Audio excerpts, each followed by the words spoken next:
Welcome back to the Devolver Radio Gamescast. As always, I'm your host, Ryan, and today I'm joined by my lovely duo of co-hosts, Brett and Alex. Hello. Hi. Great. We're good. Audio issues to start with, it happens. Oh no. Windows and audio devices makes it. No, we're good now. We're good. Okay. We fixed it. But, you deal with some audio issues when you're doing a show like this. Episode 115, we're talking about summer games and going over through all the shows in a form of things we are interested in. We're not going to talk about every single thing because there were a lot of shows, a lot of them very good, a lot of them very bad, and we're going to talk about the things that interested us instead of talking about all the shows because That would it's be too exhausting. It's more fun. too many of them. Yeah, we don't need to talk about the Sonic presentation.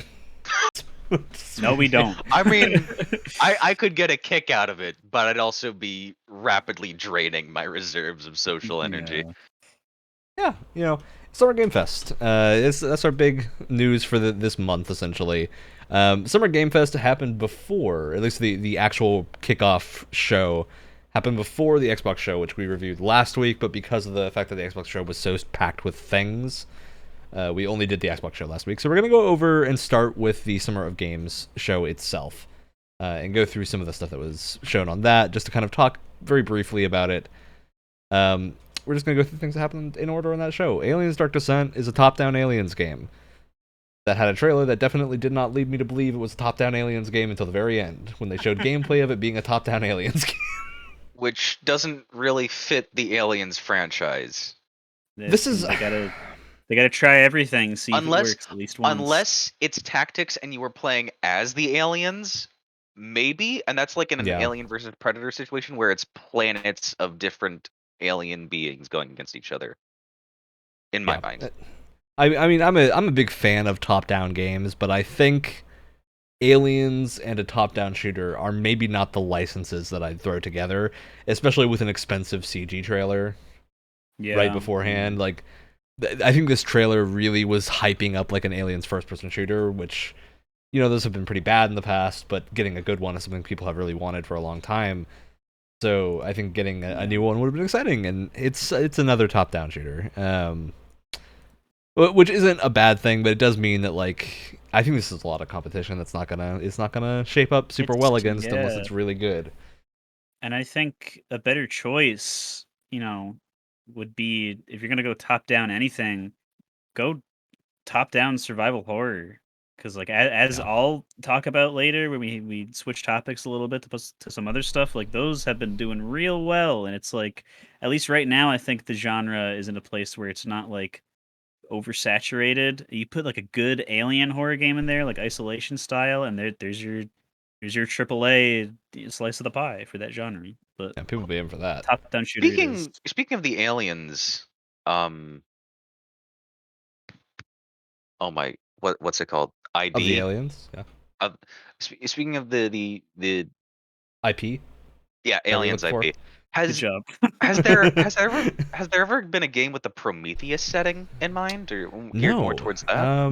Not that I'm aware of. There maybe something exists, but I don't think so because I feel like I would have heard about it. So. I feel like you could do an isometric top-down one for Prometheus based on focused on exploration.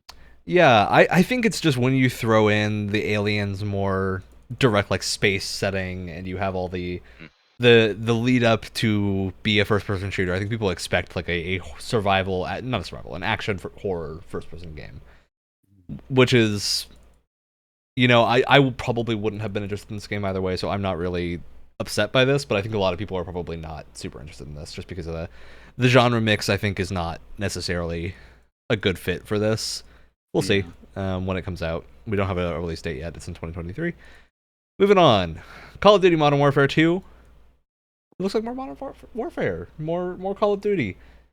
This is where I have to add, I now work at Activision Blizzard. So take everything I say about Call of Duty and anything related with the lens of I work there, not representative of the companies, but my own opinions. All that jazz. I don't know. Call of Duty is a franchise that I think I tend to enjoy and play actively 1 out of 2 games, every 2 games that come out. 3 games that come out, depending on the time. Yeah, I don't know. I think the level they showed looked really cool, but yeah, they're keeping up their own style. It's nice and realistic. It doesn't look bad.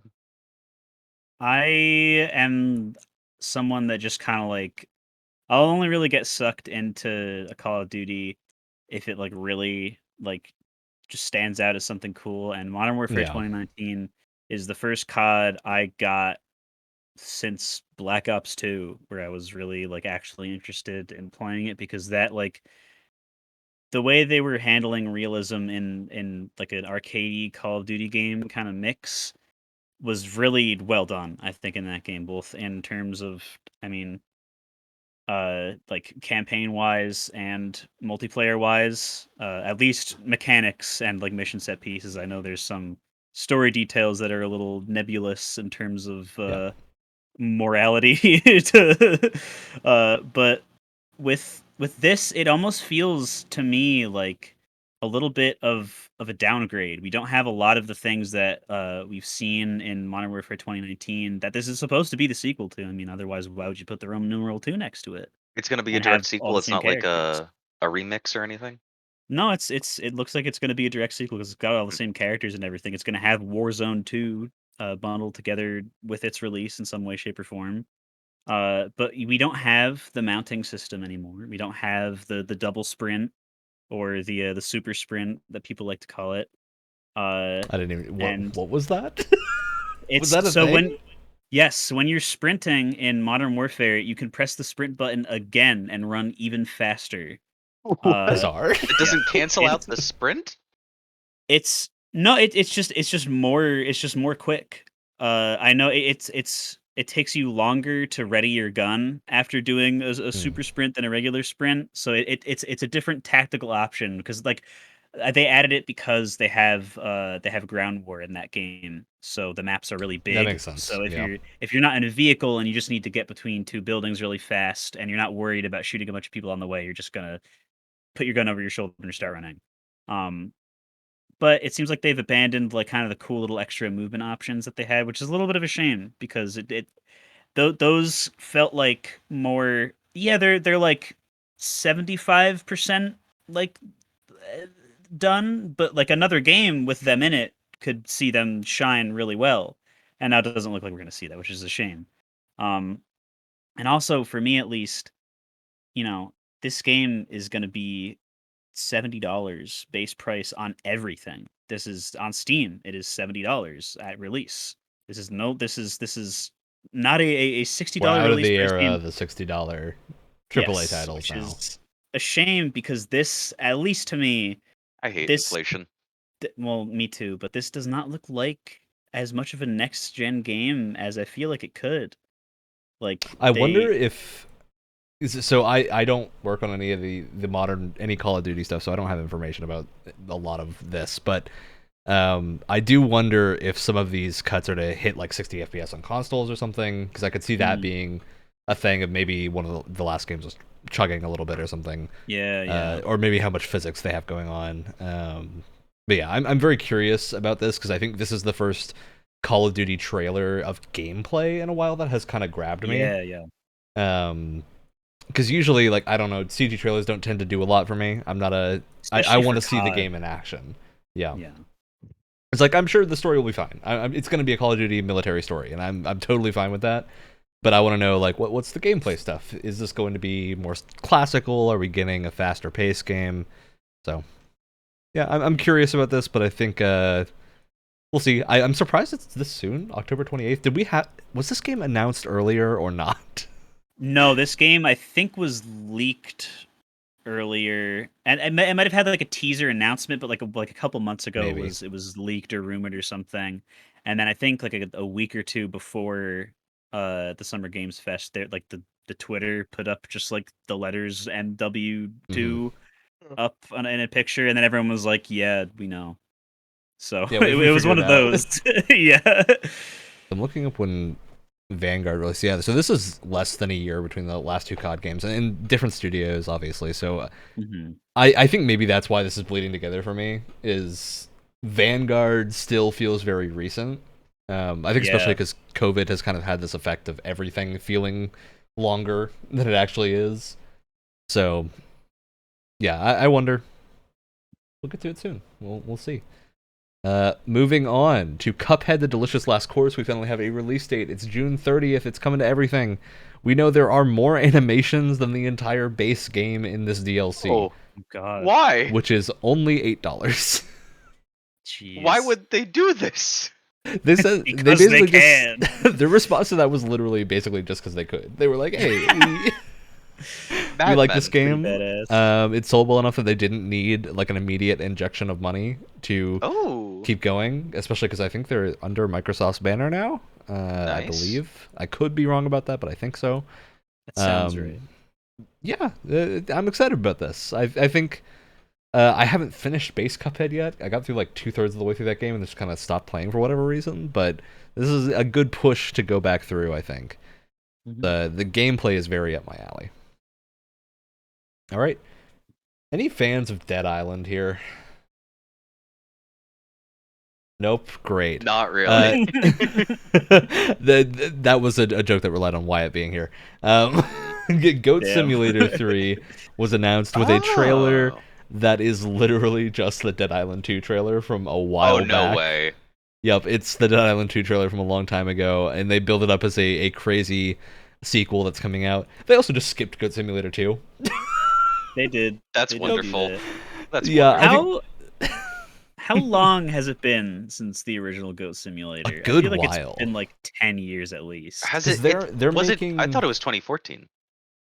It might be, because they're making Satisfactory right now. At least one of the studios is. Oh. So Coffee Stand I think has 2 studios now. Yeah, it was April 1st, 2014. Oh my god. So, hey. Yeah, I'd say my gaming memory. My mind palace. I'm curious is the word I'll decide to use. Because, in 2014, Goat Simulator was a very funny game. In 2022, Goat Simulator is kind of like old because it relies on jokes and memery that are very of its time. And it's a lot of the controlled bugginess can be fun, but there are also just some actual bugs. Yes, it's full of Goat them, Simulator. It kind of feels like a cheaply made game, which it probably was, but I think you can. Hopefully, there will be less like issues that just break the game, and more issues that are funny this time around. Honestly, if I can just mess around with a funny physics engine, that's enough for something to be my comfort game. Yeah, I wonder if just watching it go rubber band. Yeah, I do wonder what the price point will be at too. Yeah. There's a lot of ways this could be done, so I'm very curious to see how this launches and what people think about it. I'm personally excited to try this out because Goat Simulator 1 was good fun, and I think we're missing that type of game in a lot of modern games. We don't really get the weird, goofy, haha games. We get the occasional Untitled Goose Game, but the majority of goofy haha games are just really poorly made, which is kind of the curse of that type of thing. Or they're multiplayer only and have this weird player base issue of player bases just dying very quickly. So yeah, I'm hoping this comes out and is more fun to have with goats. Good old Goat Simulator. All right, we saw Gotham Knights again. That's it. That's all the Gotham Knights. Yeah, they said they said it was a story trailer. I got no inklings of story from the version I saw. We don't know what's going on in this game. And then there was Nightwing showed up. Then there was Nightwing with his little Fortnite glider that. I actually like that glider a lot. I think the glider was really cool. Really? I liked his big glider, not the little one. The big glider was great, where he had this giant tech camo glider. I was behind that, and then he hopped up on this dinky little air thing, and I was like, all right. But the big glider I thought was really, really neat. Small one, not so much. Coming out in October 25th. Any other thoughts on Gotham Knights? They're offering a lot of pre-order bonuses. It is WB Games. Hand in hand. Layers of Fears. Fears? Is our next game. Different than Layers of Fear. Nope. Not the same thing as Layers of Fear. Is the same thing. Layers of Fears? Just has an S. Okay. 2 S's? So Layer of Fear, the original Layer of Fear, or Layers of Fear. See, this is why you don't name your game like this. This is very confusing. Where's the plural? Layers of Fear 1 and 2 are pretty good atmospheric horror games. They're fun. They're a little bit less intense and pulse pounding than a lot of other horror games, but made me enjoy them a lot because they're not quite so demanding. They're more along like the walking simulator line of game, which I think works really well for the psychological horror angle. Oh yeah. And they're going back to it.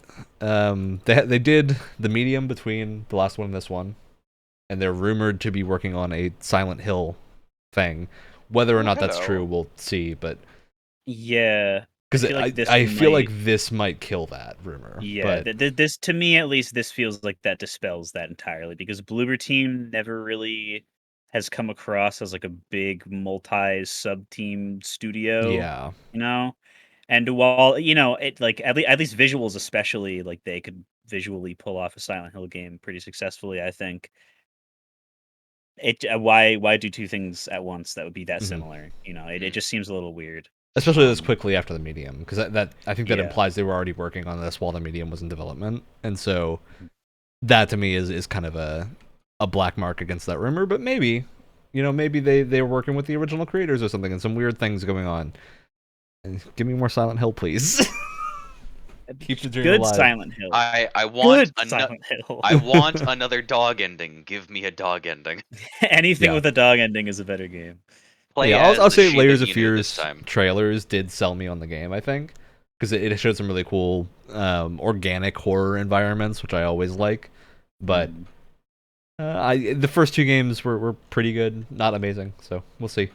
I think it'll be interesting to see reception of this after the medium. Moving on to Marvel's Midnight Suns, got another trailer, which was not gameplay. No, bizarrely, it was. Considering that we've already seen gameplay for this game. I guess it was kind of story. Yeah, I mean, it was story, and it was introducing new characters to fight. It's interesting to me because I think this game's selling point to me is the gameplay of like a strategy that they big did show roster in this trailer hero game, and I feel like showing some gameplay of the new characters might have been a good thing, even just like cutting to one ability or something, right? Show me one ability. Also, it's this is one of the 3 games that I was planning on talking about. But we'll take it away. After Insomniac's Spider-Man for the PS4, you have an insanely high bar to live up to if you have Spider-Man in your game. Yes. With how traversal feels. And every game since then that has not been made by Insomniac has fallen very short of that bar. I mean, this is a turn-based strategy game, so I don't know how they're going to adapt Spider-Man traversal to that. They still have to. They have to come up with some way to do it. Web slinger. You must be slinging webs. My worry would be that it's just he has an animation of swinging, and there's no actual abilities related to it. But that would suck. You know what? I also I was hesitant on the character design at first. I'm starting to like them as I'm seeing them more. I enjoyed Demon Hulk. Yeah, good aesthetic. Demon Hulk, Demon Venom, nice stuff. Moving on, unless you have more to say about Midnight Suns, Alex. Anything else? This isn't too much of a criticism at this point, as much as it's just saying things. They're also offering pre-order bonuses that are. I will say I do like the black and gold remixes of outfits. I think that's a good aesthetic for a superhero game to make it look very different than most superhero games. Yeah, bringing Ghost Rider back too, bringing him back into relevance. Always hopeful that he feels good in combat, which Ghost Rider is always relevant, for his day. Especially if it's Nicolas Cage Ghost Rider. Never goes out of relevancy. All right. Imagine if they have a skin for him. Oh boy, the licensing nightmare that would be. One Piece Odyssey is a open world style JRPG turn-based One Piece game. That's it. None of us are I'd huge One Piece fans. I'm sure. I'd like to be a rubber man in real time as opposed to strategy, unfortunately. Yeah, I will say Doesn't the quite well, you tickle can me. be that. There's a lot of One Piece live action games, or not live action, That action aren't fighting games. games? Yeah, there's like an entire series of Koei Tecmo Warriors style games. There's another Oh. JRPG One Piece game that is an action game. So One Piece has got a lot of pickings right now. I have a feeling this one is probably going to be a longer fare because it's a turn-based JRPG, tends to imply a lot of length. So I'm expecting this to be a more expansive game than some of the other ones that have come out, especially with a title like Odyssey. You're selling a journey there. Go through all 1,000+ episodes of the series. I believe they said this is an entirely self-contained story. It is like taking place between certain arcs, but it's like written for the game. Go through all 1,000+ chapters of filler art that we have made directly for this game. Or just go read the manga that doesn't have that. Yeah, that's true. It's probably a good option. All right, Routine was shown off. This to me was probably the show stealer thing, just because of how it looks is great. Routine is a game that we've known has been in development for around 10 years. Yeah, it's really weird. Yep. It like showed up once and never again. Showed up once, then just people assumed it got canceled because we didn't see anything for a really long time. A lot of games like that have been popping up recently, so it's cool to see. This reminds me of. What does it remind you of? I'm getting like more detailed, super hot vibes. I see that with the VHS filter and the retro digital like UI. Oh, never mind. I got to the horror aspect where you're being. It is a sci-fi horror game. Yeah. It is like beyond that. Yeah, it doesn't really. But I don't think this is a gun that we see in the trailer. I think this is actually just like a camera tagging thing. Yeah, get some. He didn't like being tagged by the camera. Some Fatal Frame action in space there. Yeah. Interesting that we have Mick Gordon on the soundtrack for this atmospheric sounding horror game. Love it. Which I am doubtful because Mick Gordon soundtracks tend to sound like rubbing your ear up against a brick wall. And not like ambient, you are walking through a decrepit space station. Maybe this will actually be Doom 3. Maybe Doom 3 again. Doomed again. Second Doom 3. Because that's the thing, is like in Silent Hill and Resident Evil, other games like it, you have like those especially very percussion and noise heavy musical pieces that almost don't even sound like music and are just like things stomping on steel and like screaming, and every so often like a guitar will play or something. Yep. In like an Akira Yamaoka song. But that's like there's like 3 songs that are like that in the entirety of Silent Hill 2. Because you don't want to overuse them. They're for like the big crazy chase scenes or the big crazy like gotcha moments or like a fight or something like that. So I'm just genuinely curious. I don't know, like, and this isn't me like even doubting him necessarily. I just legitimately do not know if Mick Gordon has the range to pull that off. I hope he does because this game looks cool, and I would like to see the music and ambience if he has control over that as well to bolster how cool it looks. But I don't know. We'll see, I guess, when it eventually comes out. Do we have a release date for it, or is it just soon? Unknown is the release date. Okay, 10 more years is what that means. Could be 10 more years, for sure. I think unknown to me says they don't know if it's going to be 2023 or 2024. That is what that hints at to me. I would expect within those 2 years, because otherwise this is a weird thing to have shown at this conference. So we'll see. I think this game looks enticing. Very cool visual style. Hopefully it doesn't come out at the same time as all of the Dead Space games that are coming out. The Dead Space alikes. I think that might not... It's going to be oversaturated no matter what, if it does. Okay, we saw Stormgate after that, which is a StarCraft-style RTS, sci-fi RTS. Some of the StarCraft original team members are on this project. Beta this year, or not this year, beta in 2023. And then released sometime after that. It's interesting. It's a free-to-play RTS, so I'm interested to see how this game plays. I think this cinematic trailer maybe didn't do a lot of favors for them, just Yeah. because I think the entire time we were watching this Wyatt and I did a reaction to the stream. We thought this was like an Overwatch style game because it had like the mech and everything, looked very Overwatchy. There was kind of like a line between cartoon and realism that was being walked. I'm not opposed to that aesthetic for an RTS. I just don't think the trailer did a good job of selling it as an RTS. So I think a lot of people, when they saw the RTS moniker thrown after it, are like, "Oh, okay."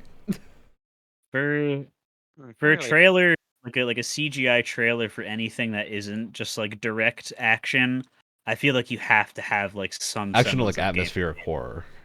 It's because if it's like turn based or strategy or RTS, anything like that where you'll have like a separate view and combat isn't just like Like purely Midnight action. Suns, Like same problem. it's exactly. You need to know, and if the trailer is just like CGI things bouncing around all over the place, that could be anything that isn't, The one a real-time exception. Hey, if you're making a Lord of the Rings RTS game and your reveal is a cinematic trailer showing all the gigantic battles across Lord of the Rings, I could get behind that. You still have to show it's an RTS game, though. I think people would be able to grasp it if they were just like, "Hey, battle for Middle Earth again." Oh, can you imagine a Warhammer inspired Middle Earth game? It'd be strange. I wonder what inspiration Warhammer would have on a Middle Earth game. All right, moving past Stormgate on to Teenage Mutant Ninja Turtles: Shredder's Revenge was shown. It launched this last week. It's out. It's got astoundingly good reviews. Planning to check it out myself. Looks very fun. It's on Game Pass. It's a good combo of things to have in my book. So we're not going to talk about a lot of this because we talked about it before. Moving on to Callisto Protocol. Looks very good. I think this is showing up well. The gameplay trailer they showed definitely looks very Dead Spacey, which is exactly where they want to be. Yep. So I think that's a good sign. Callisto Protocol? Right? Yeah, Callisto Protocol. Yeah. There's not a whole lot else to say about this. I want to save some of it because I know Wyatt is very excited about this game. Looks very So I'm going to let him go off on this game next time. Yeah. As for right now, we've already talked about it a little bit too. So yeah, best not to oversaturate and let him finish it off for now. I think we just leave it. This game looks good. I'm a big fan of Glenn Schofield games, so if you don't know who that is, he was the Dead Space director, and also the director of a bunch of Lord of the Rings games and some really good Dante's Inferno game and some other stuff like that. Moving on to Last of Us Part 1. Wow. Hi. Hello again. So this also leaked. So they're already starting out with a rough time. Neil Druckmann went up there and talked for like 10 minutes, and I think it really took the air out of this presentation. They called up. Look, I'm a big fan of Troy Baker and Ashley Johnson. Should not have been called up to talk about this game and whatnot. I think it's just there was too much around this for a thing, and for them having nothing to say about factions, which I think is really the thing people are curious for information on. It's I don't know. I don't feel a lot of excitement around this. I know some people are probably into this, but for me, I've played Last of Us 3-4 times at this point. I love it every time, and I don't feel like it needs to be that much better. Wait, it's not just a remaster, is it? It is a remake, I assume, with some Last of Us 2 gameplay, and they said the AI has been reworked. The thing I'm thinking with this is just I've played this game a couple of times at this point. I think most people who are into The Last of Us have played this game a couple of times at this point. And getting them to play The Last of Us again, because it's such a story-heavy game, and I think for a lot of people this would be like their third or fourth time playing this game because it's already been a release. Especially because this is so soon, I think a lot of people would have done, like I did, a replay right before Last of Us Part 2. And I feel like it could be considered a strange decision. I don't think it's a problem unless they delist Last of Us just blank from everything. It's also got a $70 price tag. So another thing to keep in mind. The thing for me, and this is, two zombie games. One of them, revolutionized multiple genres of video games, and the other one is The Last of Us. Both of them, the other one being Resident Evil 4. People have the attitudes about them both. They don't need remakes. Resident Evil 4 still plays great to a lot of people. Last of Us is, it's a far more recent game than Resident Evil 4, and it had a lot of, a lot of the growing pains are also already got a remaster. It did also get a remaster ready. It doesn't have any of the growing pains Resident Evil 4 has. The difference between people's reactions and willingness to receive a Resident Evil 4 remake and a Last of Us remake is that it really seems like, just from the trailers alone that I've watched Resident Evil fans just like pick apart piece by piece, so much is different.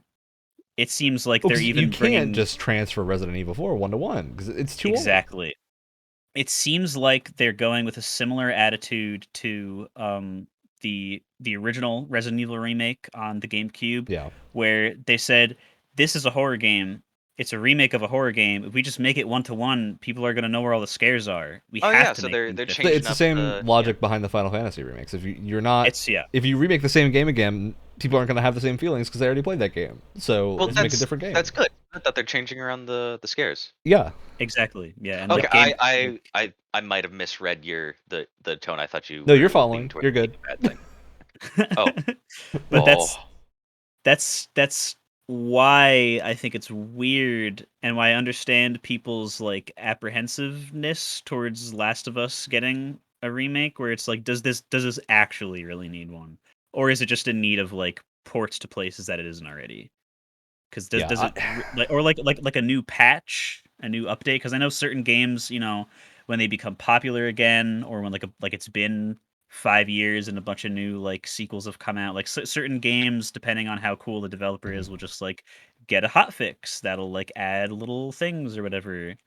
Or if it's a remake, it'll just be like cheaper because it's the same game all over again with this is asking for more money than the original game has ever been by a big deal. And you can get The Last of Us remastered very cheap right now. I think it's consistently $20. So I'll scoop it up before before it's delisted then. I don't think it'll get delisted. I doubt that. That'd be a huge deal if they did. That's what I've been saying. If they do delist it, it's going to be a problem. I doubt it. Naughty Dog is usually not that anti-consumer. I do think my thing with this is just I feel like Last of Us is overexposed right now, and continuing to re-release more before Factions is ready and before the TV show is ready. I think we're getting just too much Last of Us that isn't the interesting stuff, because I think people want to see the TV show because that's a really cool. Pedro Pascal still gonna play? Yeah. Okay. And yeah, I just think that the TV show is a really interesting idea because it's a way to experience the first game story in a new light, in a very different way, and I think that's exciting. Because The Last of Us is one of the very few games I think would actually translate well to film and TV in the kind of form that it already is. I think you can just kind of take a lot of the script for that game and translate it into a TV show, and it will work pretty well. I'm sure that's not what they did because, hey, they have the time. They should come up with new stuff. Yeah. But I think that could be good. I think Factions is really interesting. I think what they said about it having a story component is cool. I just want to know that the game is real and see footage. No. This is always my thing. I don't believe a game is real until I see gameplay with a UI. Yeah, because Todd Howard can talk about Starfield all he wants. Until I see the ship flying, I don't believe the ship can fly. Right? And hey, it can fly now. So yeah. They fly now? Yep. They fly now. Yeah. It's not seamless. I do not care. And I want to be clear. I don't think we're being negative about The Last of Us Part 1 existing. I think it's just...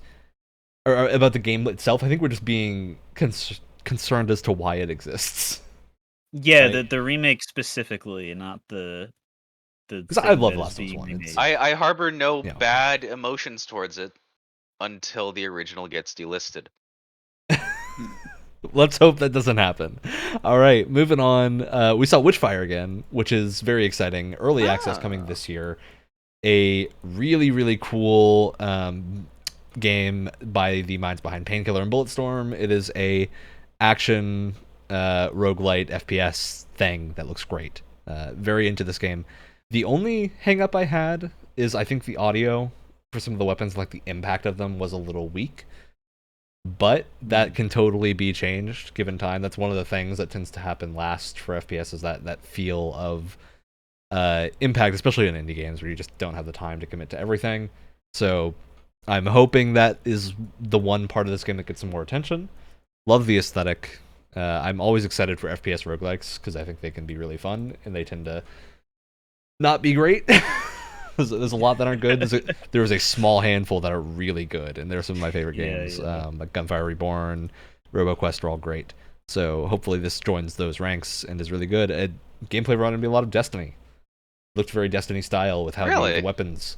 Yeah, the weapon design and the way that your powers look to work, I think reminded me a lot of Destiny too. What did you say this game was again? Witchfire. Witchfire. One word. Yeah, definitely take a look, Alex, because I think this might be up your alley, especially. Looks very cool. I like the color schemes already. It has a very nice palette. Oh, yeah. And some of the OG trailers they've done, like this game, I think we've known this has been in development for a while. Yeah, I think this is convincing, and so I'm excited to see what comes next. Ooh, then we saw a bunch... What was that? Oh, sorry. I was just taking a peek. Yes, lovely weapon inspection animations. Oh, yeah. We saw a few other things. We got some Saints Row footage, some Soul Hackers 2, very short flashbys. We saw a bunch of the Genshin Impact MiHoYo, HoYoverse new games. Oh, yeah. Honkai Star Rail and Zenless Zone Zero. Zenless Zone Zero might have me sold. That game looks fun. Gacha still has me wanting to back away. Insanely on the fence about Triple Z. Yeah, I think it looks like it could be great, but I'm iffy because Genshin Impact also looks really good, and I haven't really enjoyed how that game plays. I know a lot of people do, and I think that's good, but I want to see Zenless Zone Zero be at least a little bit different, which I think it will be, because it's not open world. Also, there were some parts of the trailer where the environment art does not look like it's up to snuff. Yeah. For sure, because I think the apocalypse setting doesn't tend to... It looks very gray, which... At least the character designs being very exaggerated and fun. Like a bear with like a weird pillar thing. Love that. Oh yeah, the eye patch wolf person. I think it's got some really fun character design, and that goes a long way to getting people into your game. Hopefully it's not the worst gacha thing. I doubt it will be, because Genshin is at least pretty fair until you get into like trying to push in-game, which I don't know, if you're pushing in-game in Genshin, that's a decision you're making. Seek help. Yeah. Honkai Star Rail also looked cool, but I'm iffy on this because it's another free-to-play Genshin team game. Yeah. I think the aesthetic looked really cool, but I'm still... I would love to see a space JRPG that is actually just a game. Like a full-price regular game. Money. Because Star Ocean, I hope Star Ocean is it. I doubt it will be, but I hope it's it. What you say Star Ocean, and all I can think of is JoJo. Well, Star Ocean, you're not even on your spaceship. You don't even go to your spaceship for more than like an hour. Like it's literally just like the stars are on the home screen, and then you play the game. You have a and spaceship. Everyone's just using swords, and that's like, what's the point, man? I still love these games. I still love Star Ocean games. They're cool. They don't fill the desire for a true space JRPG that I want. This is absolutely not space JRPG, but the title just reminded me of another game that was brought up. Void Rail. Void Rail's official release, I believe. Void Rail. Was mentioned. It's very much like a raft, but in alternate space thing. Void Train, do you mean? Void Train, yeah. Yeah, Void Train I think also looks pretty good. I've heard decent things about it, but we'll see. It's coming to Steam soon. All right, that's most of the big announcements from this. We saw some more Street Fighter 6 stuff, but we already talked about Street Fighter 6, and I'll be talking a lot more about Street Fighter 6 when that game comes out, because you can be guaranteed I'm going to play it. So, moving on. If we missed anything, we'll talk about it later. The only other thing I think I wanted to mention here is Nightingale, because Nightingale is the, if you remember, weird-looking game that Wyatt and I at least were very excited for, because it was like this greed folly aesthetic fantasy colonial game, and then we saw the world's multiplayer survival crafting. Yep. They've kind of brought me back around. I'm kind of interested again, because the way that they showed like realm crafting to me implies that this is not like a massively multiplayer thing where people can grief you, which is the thing I was worried about. That's what I don't like about those games specifically, is something like Rust. I want to be able to just play on my own and have fun, or play with like my 3 friends and have fun, and not worry about someone coming in and just destroying all their base while we're offline. So I hope this does that. That'd be nice. I hope you can have a private server, because if you can, I'm into this game. If not, I'm iffy. I think the aesthetic looks great. The art was great. I just, please have a way for me to play this and not get griefed. That would be great. All right. Yeah. Moving on to our other topics for the night, because we got some other stuff we want to talk about. I charged everyone with going ahead to look at a few different games and bring them to talk about. So we're going to jump into that right after we talk about Jeff Keighley's kicks. Oh. And by talk about it, I mean we're not going to talk about it, because that was Wyatt's category, specifically for him. Gone. And I do want to say, pay a single point of attention to what Jeff Keighley's kicks were. Me neither. But I'll use. Wait. That man still has feet? I know. Gotta get with the times. I amputated my feet years ago. Yeah, they're just like Reveltech like ball joint attachments with like new like Bratz and Barbie shoes, dude. Come on, get with the program. Get with the program. No, be a real G. Amputate your feet at the ankle and install Heelys. The most accurate Fire Emblem Awakening cosplay. God. I forget if I said this at any time when we were on air, but for this cycle of not E3, I was very busy because I now have a job, and just pretty much everything except for the Xbox show I had hours during, and I could not watch it live. So, I sat down to watch a lot of these, and it was very difficult for me to make it very far into any of them without. Most of them were super boring. They're so boring and poorly paced. Like future gaming show, PC gaming show. I love. What that are they you exist. people doing? I love that you're real, but it's like 3 hours. I don't want you to go away, but man, it's so long. It's take a look at what the console guys are doing. Take an hour off. Your schedule. It's take an hour off with having like the same amount of announcements. Or just compress. Just compress, because like even.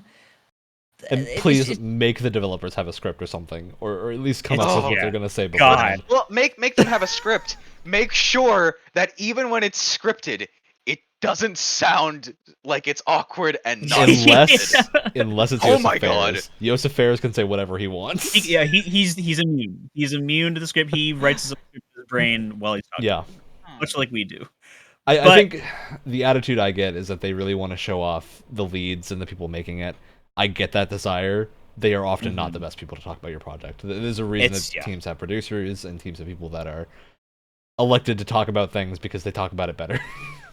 And there's a reason that Nintendo and now Xbox do their main direct style show, and then either right after or a couple days later, they'll do part 2, which is literally just deep dives. People hanging out, playing the games. It's exactly. Great. You'll have a dev there talking with them sometimes, or you'll just have 2 like journalists or like IGN guys talking about it. It's just this. If you want, like, oh my god, Metroid Dread, holy crap, I can't believe it. You half an hour later, I could watch people play like 20 minutes of it and talk about the game. Oh, crazy! That's wonderful. And because of that existing, that doesn't mean I have to have my brain full of useless, garbled information from them trying to weave together gameplay and then the same clips over again with someone talking over it this time in the middle of a presentation of 40 other things. No, don't do that. Separate them. and make it Because so then I that the remember people, everything better. yeah, Right. yeah, and the people who don't care about the game can They just not wouldn't have watch cared that anyway. part. Exactly. Stop forcing them to. Stop forcing me, who doesn't care about most of these things, because Yeah. I couldn't make it through any of the Show things me to the watch game people talk about exists it. and show me that it's Yes. real with a little bit of gameplay, and then move on. That's Exactly. UI too would be appreciated. I think there are Yeah. exceptions. I think with something like something really hyped like Starfield, I think you can get away with having a 15-minute segment of like Todd Howard talking along with footage and whatnot.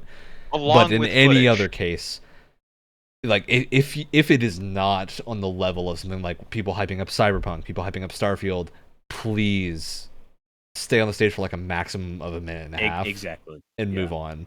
Like have someone talk, but just have them talk quickly and have them stay on point and then get off, because man, these shows are really long, and if people are losing interest after a certain point, it's not going to advertise as well. So exactly, yeah. And I at least applaud that Future Game Show and PC Gaming Show do a good job of trying to like keep a through line. They tend to have a theme. They have like some funny little skits in between. And I think that can work well if they're done well. Like I think last year they had like the whole robot thing going on that worked pretty well. But I do just think they contribute to the show being extremely long. And so I wonder how to frame these in a way that isn't like that. With that waning interest, I'm afraid that if they notice that, they aren't going to take the time down. They're just going to shift, like all the AAA stuff up front, and then have the lesser known developers. These shows don't really ever have AAA stuff. They're not about AAA things. We only ever get like one or two AAA games in all these announcements. So I don't think that's a concern, because I think they know these shows are pretty niche and aren't going to get huge viewership. But I think if they want to get more viewership, paring down the length a little bit and making the show just a bit tighter is the way to go. Whether or not that's necessary, I think depends on the people making these and their analytics, whether or not they think they want to grab more people, or if they're happy with what they got. Because, hey, part of the thing that gets game developers in trouble is the attitude of endless growth in capitalism and whatnot. So maybe not going for endless growth is a good thing, and maybe people really like those 3-hour shows. And if they do, I have my 2-hour shows. I have my 90-minute shows. If you want to keep your 3-hour show, I'm fine with that. Right? But I think it's a decision they have to make. Yeah, overall, I want to talk briefly about the experience of non-E3. The not E3 that we had. Because no E3 this year, and I'm really glad that developers made the effort to put things around this week. Notable absences being Nintendo and PlayStation was a week before. Nintendo being gone. Nintendo missing. Very interesting to me. I have a sneaking suspicion we're going to get something in July. I think they're holding away direct for July because they've already got... We know Fire Emblem 3 Hopes is coming out. We know some other stuff is coming out. But after that, they kind of got a loose rest of the year. So Nintendo usually does a direct around these times. So I would be very disappointed if we didn't get a summer Nintendo Direct. I wish it was in this block of things so we had like a condensed time to talk about it. Wait, when is the Nintendo Treehouse usually? Like the summer? It's right after the Direct, generally. So we do not have dates on either of those, unless of course they announce it the Monday after this podcast goes live, and then we look like fools. And then it happens. Our eternal curse. Yep. Yes. Then we look like fools, but hey, I'd be happy because they're announcing the show. I just really want to see what Nintendo's up to. I think Devolver was on point this year. The Devolver showcase this year was actually, I thought, pretty good. Brett, you never like them. You never like the Devolver shows. This is my least favorite year. Suda as a giant robot was great. I liked him being there, and I appreciated his Joy Division Unknown Pleasures shirt that he was wearing. That is a very good album, and I'm glad that he appreciates it just as much as I do.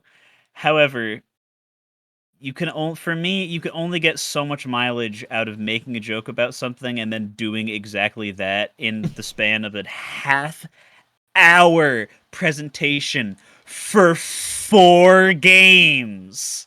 It was like 20 minutes. I just don't care. It's just I just don't care. I don't know. I feel like this might influence how people take my take on this.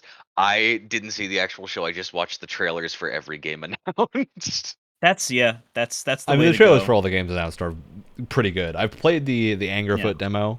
It's Hotline Miami in 3D. That's what that game is. It's fun. Nice. I'm sure but people are gonna like that. Cult of the Are we Lamb looks doing great. Are we doing the 3 games that we're talking about in a specific section, or just whenever they come Yeah, up? we're about to go over them. Okay.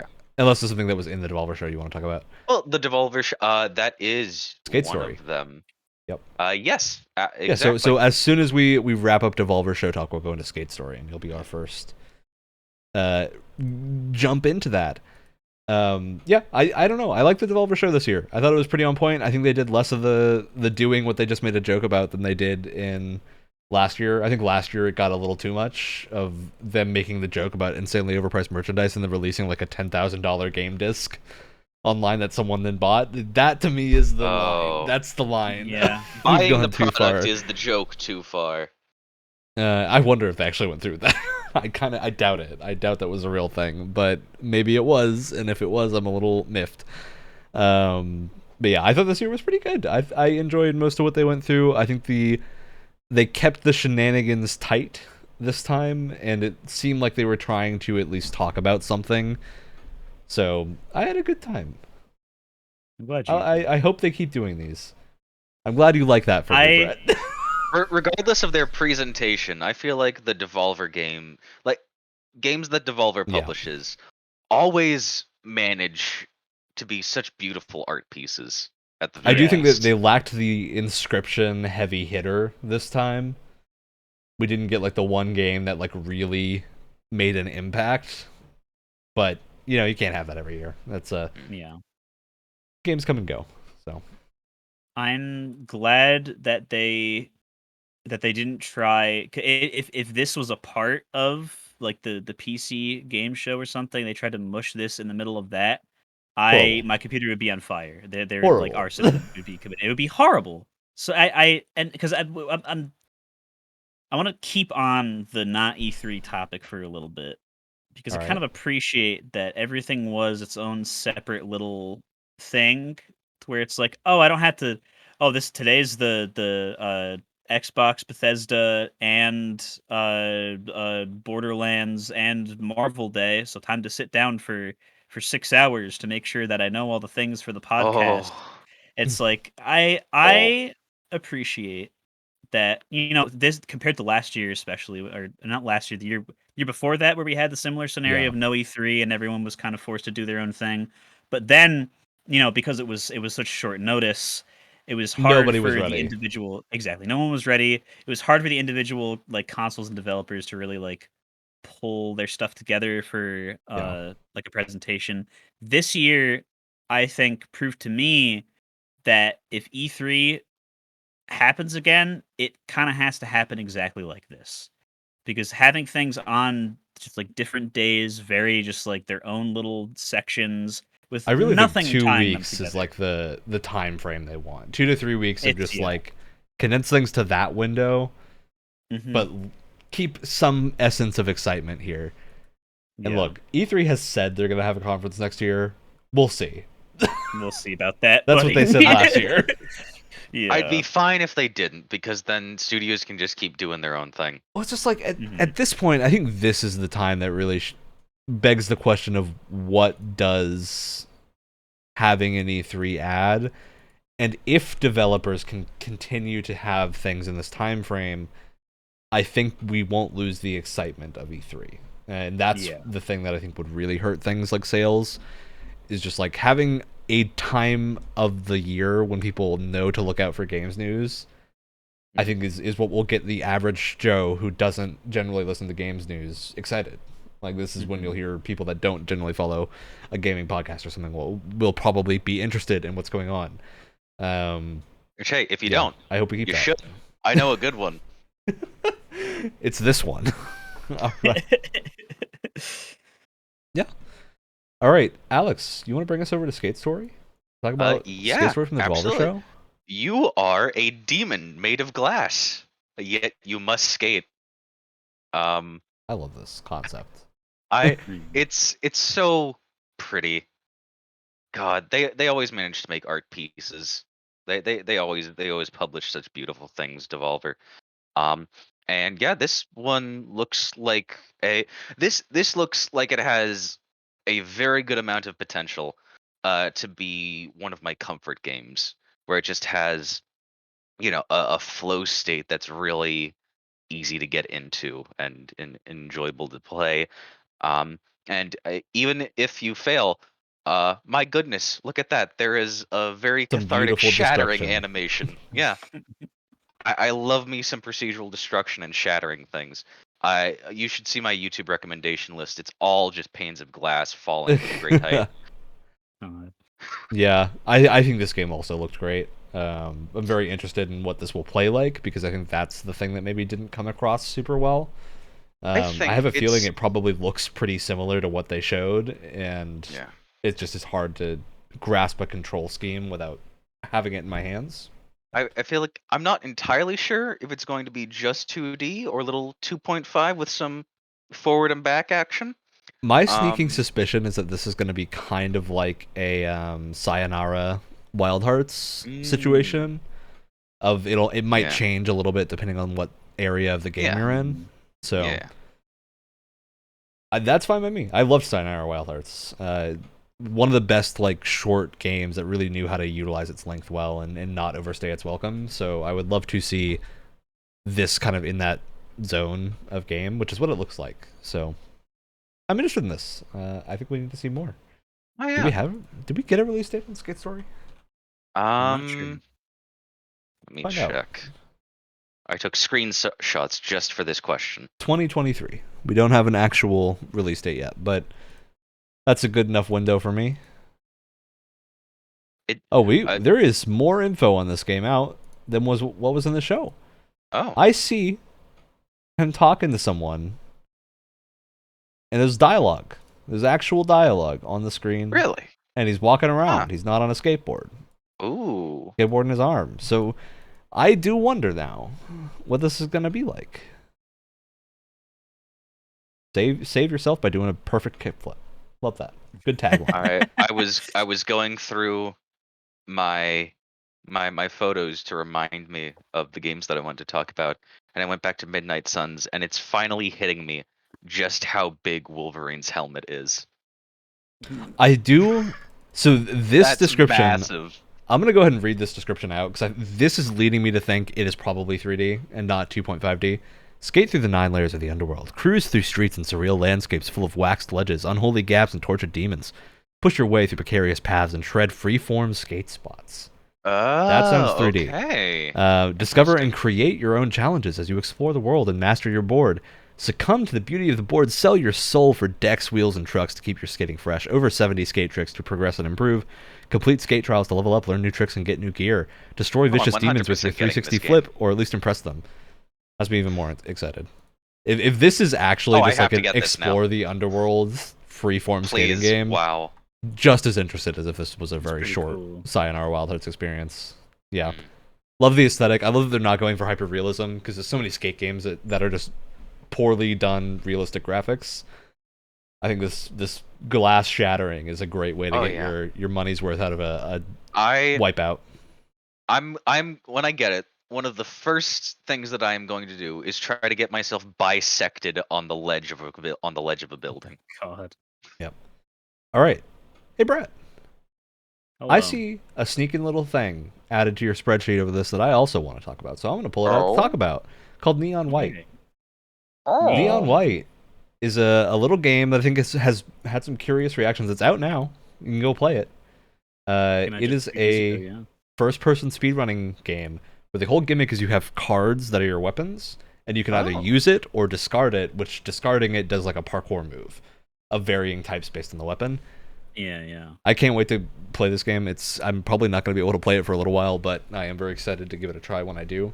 I love how this looks. This is one of the best, I think, aesthetics that we've seen out of this because it's weird. Like this is the kind of thing that super weird hits me, and I'm like, I have seen one game I can equate like this, which is Paradise Killer, and it was excellent. Like very different game, but excellent just the same. Aesthetic wise, yeah. I definitely think this is one of the more exciting small scale games we've seen. Yeah, because I mean, it just kind of it's we've known about it for a while, but I don't know if we knew about a release date. It just kind of felt like a release date came I don't out of think we had a release nowhere. date before this. I think we knew it was this year earlier, but we didn't know Yeah, when.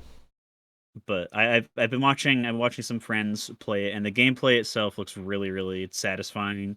Just like and seeing yourself. Oh, I got like 2 seconds faster on my completion time. I just moved up 5,000 spots in the global rankings. Yeah. Like stuff like that is really cool to see people react to. And of course you got I am very curious to see how much of the budget for this game was spent on the voice cast because they got Steve Bloom as the main character and a bunch of other like well-known voice actors and actresses for their visual novelty segments. Yeah. Bivy Um, bivy. yeah, and I gotta say, you know, I am all for this game, but it's to me and my very picky, stupid Brettisms, it is not perfect. There's one thing that really ruins it for me, and that is I do not like the first person UI for this game at all. I I'm all for, you know, having your loadouts being limited to the cards of the level and you having Mhm. to deal with that as your deck and such. But ever since they showed it in the trailer, I don't like how your cards just are the guns and the bullets just come out of the cards and it's like this feels like nothing.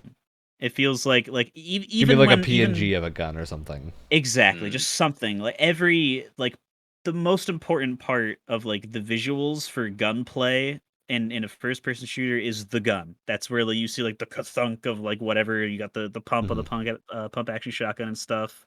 Even in games that are first person shooters that just have like people's hands or whatever, like that one that came out recently on Game Pass, it has like all the weird crazy like spells and stuff, just Ooh, like all wait, the what is crazy that? different like hand motions. I don't know, but I feel like I just threw up like a bunch of like gang signs by accident. But like there's that, and also I love the Oh, visual Into the Pit. novel I think might be the one Into you're the talking Pit. about. Yeah, Yep. Into that's the it. pit. Yeah, Well, I'm gonna remember that one. I do love me some good hand animation. it did look like a little bit of an Alex game if I do say so myself. But the other thing, I love the portraits, the 2D portraits for the visual novel segments. Why am I on my screen and like tweening back and forth in a little wiggly animation on the side? I don't know. I don't know if there's an option to turn those off. But that's the only negative that I can think of from what I have seen. Yeah. That has made me not want to play it as much as I That's should that's is the pretty good. things That's on the only two screen. negatives. That's true, and they're like nitpicks. They're really stupid. But I need to get these things off my chest because otherwise, you know, May as You're well gonna we have I a talk don't know. about it. Brettism. Exactly. This is the show where we do that. So, all right, moving on to we got some other interesting shows that happened, and I want to talk about a game from one of them. There was there was a bit of Dragon's Dogma discussion happening in one of the other shows. I want to say it was a Capcom show, and they were like, "Hey, Dragon's Dogma is 10th anniversary, hooray! Go watch this other show in a week." Is what They they did say did. that. And they were like, "Oh, it's gonna talk about Dragon's Dogma." And at that point, I was like, "All right, there's no way we're not getting Dragon's Dogma 2. It's not happening. It's off the table. They're gonna. This is retrospective, and we're never gonna talk about Dragon's Dogma again." Oh, We get to the Dragon's Dogma presentation. It's like 12 minutes of discussion about behind the scenes stuff, which is super interesting. But man, it felt like it was dead. I was like, "This is in the grave. We are not resurrecting this." And they get to the end and they rip off their hoodies and guess what's underneath? Dragon's Dogma 2 is real, baby. And man, I'm so excited. This is one of those games that is just like such a weird RPG that exists, having been like the combat of made by the Devil May Cry people, and then so one of I was in a Discord call and one of my friends was like, "Hey, you like," to another friend because I'm not a Souls person. Um, they were like, "Hey, you like Elden Ring? Get get get Dragon's Dogma. Get it." Dragon's Dogma is, I think the way I would sell Dragon's Dogma to most people is it's an RPG that has probably the best combat of any RPG in a really long time, including, I would say, Souls. I think Dragon's Dogma plays better than Souls. It's very different. It's not the same Hmm. thing, but um, Dragon's Dogma is a wholly unique thing. It is a power fantasy RPG to the truest of that word. of you walk around, and if you have an entire party full of wizards and you can somehow find a way to hold your casting button for 10 seconds in the middle of combat with all your wizards at once, they will all unleash so much hell on everything around you that nothing will be left. And the game is not afraid to just... The game is not afraid to just let you kill things in one hit if you can cast long enough. Alternatively, you can run up with your daggers or your greatsword, jump on the back of the monster, and climb all over them and stab them in the neck. And that works just as well. I do enjoy climbing. I am monkey. You can do what I did and become a Gundam by playing the Magic Archer, which gives you a homing bow that shoots magic arrows of all types. You can go crazy with like high single target damage, or do the thing where you missile lock onto everything on your screen and unleash some like 30 different shots at once, and it's incredible. Hell yeah. The classes in this game are some of the most fun I've ever had playing an RPG. Story nonsense. It's really interesting, but it is very difficult to follow, and there's this random element where at the end of the game, one of the random characters will be like used for a plot point, and it's whoever you interacted with the most or did like quests with. For most people, that was the shopkeeper. So you will have an NPC say, "I've captured your beloved," and it's the shopkeeper at the end of the game, who's like this old grouchy dude. It's very funny. Yeah, it's such a unique game. The pawn system was really creative and is still one of the best like AI things that exists for party members. It's a great way to incorporate a multiplayer thing into an RPG that's single player, because you can use other people's pawns as your party members. Oh, there's straight up a beholder in this game. Oh yeah, no, it's a very D&D type of game. Nowhere near as difficult as something like Elden Ring. This is not a Souls level difficulty. Why have I not seen this, and why have I not played it before? Hey, it's dirt cheap constantly. Looks like something for me. It's worth pointing out it's under $5 right now. Yeah, Steam. Pick it up on Steam if you don't have it, because this game's amazing. I do recommend. It's on Switch. Great way to play the game. Runs really well. If you can get it on Steam, get it on Steam, because there are mods, and some of them will just add some convenience, because this game is weird. It's made by Japan, who doesn't typically do Western-style RPGs, and they have weird ideas about things that are standard things, such as no fast travel unless you drop a rock. I feel like, is this... I felt like I saw Dragon's Dogma in a list somewhere a while ago. Was there with some funky stuff? Is this one of the things? Does it have something similar to Nier, where like Nier Automata, where if you can delete part of your UI and instantly end the game? Not that I'm aware of. It does have an element of replaying it, because minor spoilers. I'm not going to spoil any plot points, but end of the game, you can choose to like. End your game or start another save and do New Game Plus. And if you end your game, you can still like explore in that cycle. There are things that will only happen in New Game Plus, so the game like really kicks into gear when you New Game Plus once, because everything becomes more difficult. Monsters that never showed up will show up, and the world becomes a lot more fun to explore.